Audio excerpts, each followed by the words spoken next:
children, welcome back to our microeconomics online class. I hope all you are fine. So we were discussing about the consumer equilibrium using ordinal utility analysis.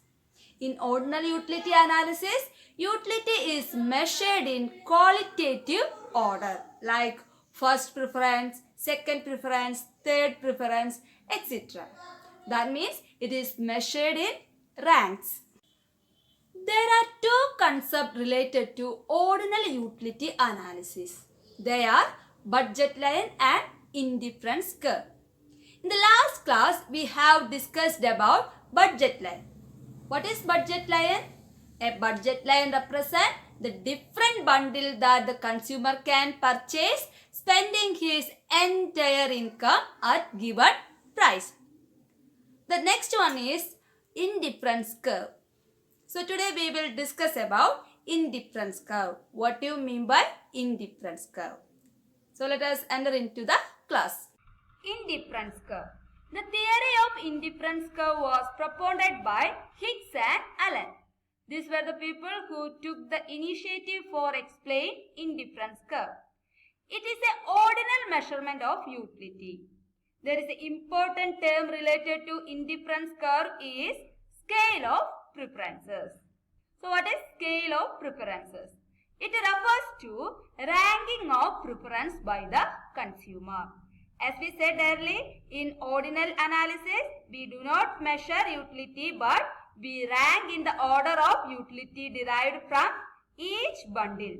That is known as scale of preferences. For example, suppose there are two bundles of goods, A and B. There are three possibilities. What are they? First one, consumer may prefer bundle A to bundle B, or consumer may prefer bundle B to bundle A, or consumer may be indifferent between bundle A and B. That means there is no difference between bundle A and bundle B. Both are giving same level of satisfaction to the consumer.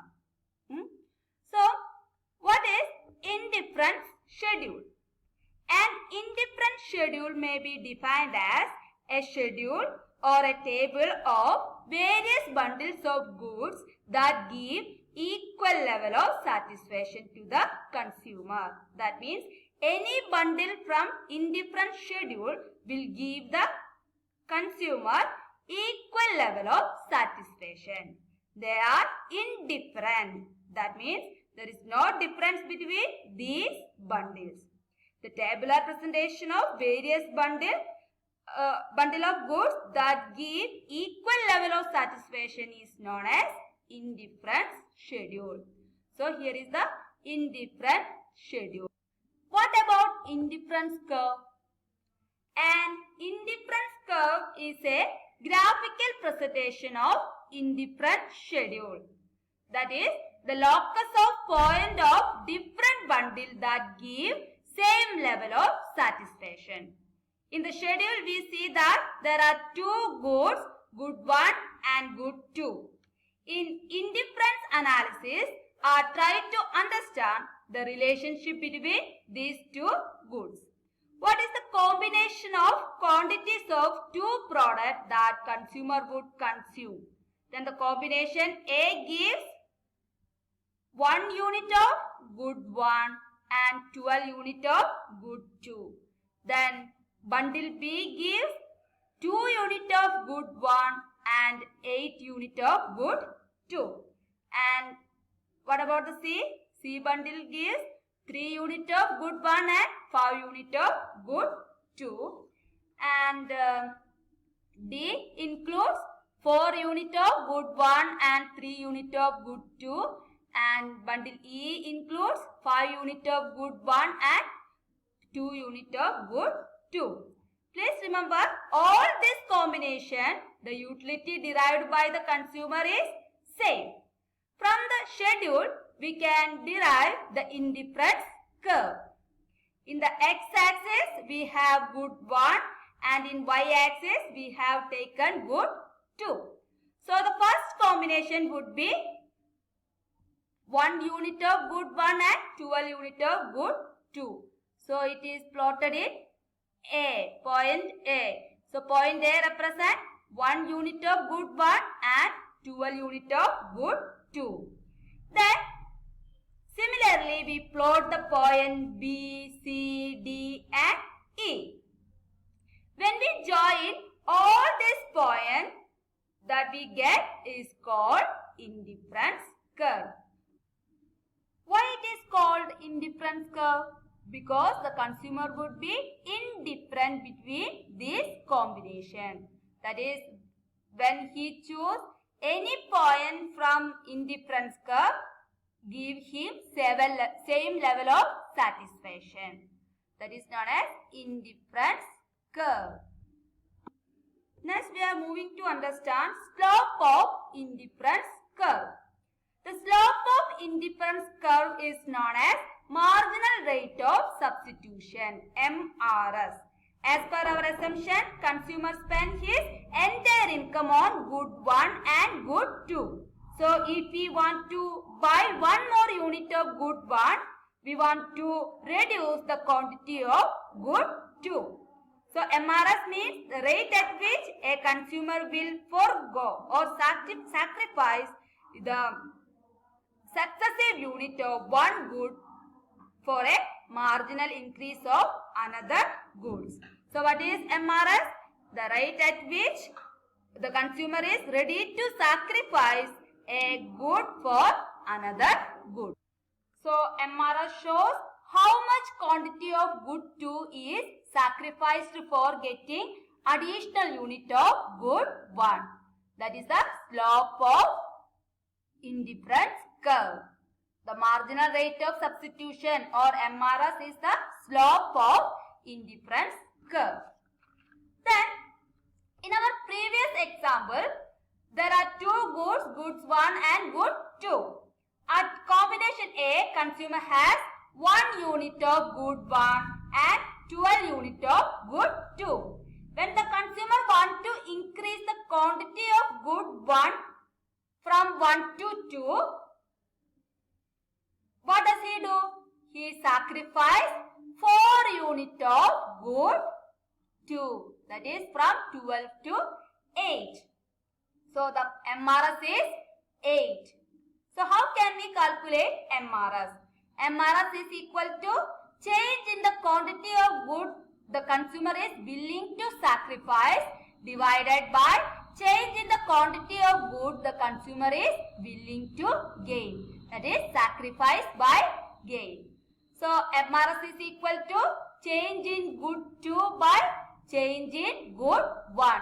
Here this change is indicated by the sign delta. Delta good 2 by delta good 1 or sacrifice by gain. Okay. So from shift from A to B, how can we calculate MRS?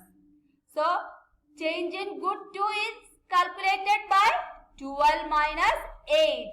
That is 4. That is a change in good 2. And change in good 1 can calculated by 2 minus 1. That is 1. So MRS is equal to 4 by 1 is equal to 4. Then shift from B to C. How can you calculate the MRS of B to C? So change in good 2 in C is 3 minus, not 5 minus 8, that is 3. Then change in good 1 is equal to 3 minus 2, that is 1. So MRS is equal to 3 by 1. Okay. Then as a consumer increase consumption of good 1, MRS decrease. Because in order to get more unit of goods, consumer is not ready to sacrifice more amount of good 2. So that's why indifference curve is a converse to origin. Okay. That means what is MRS? Change in good 2 by change in good 1, or it otherwise known as change in y-axis divided by change in x-axis. So a shift from A to B, MRS is equal to 4. Then B to C, MRS is 3. then 2, then 1. So MRS is decreasing. Why? Because in order to get more unit of good 1, consumer is not ready to sacrifice more amount of good 2.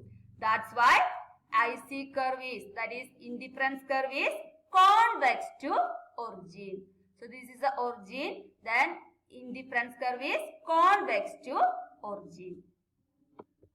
Then properties of indifference curve.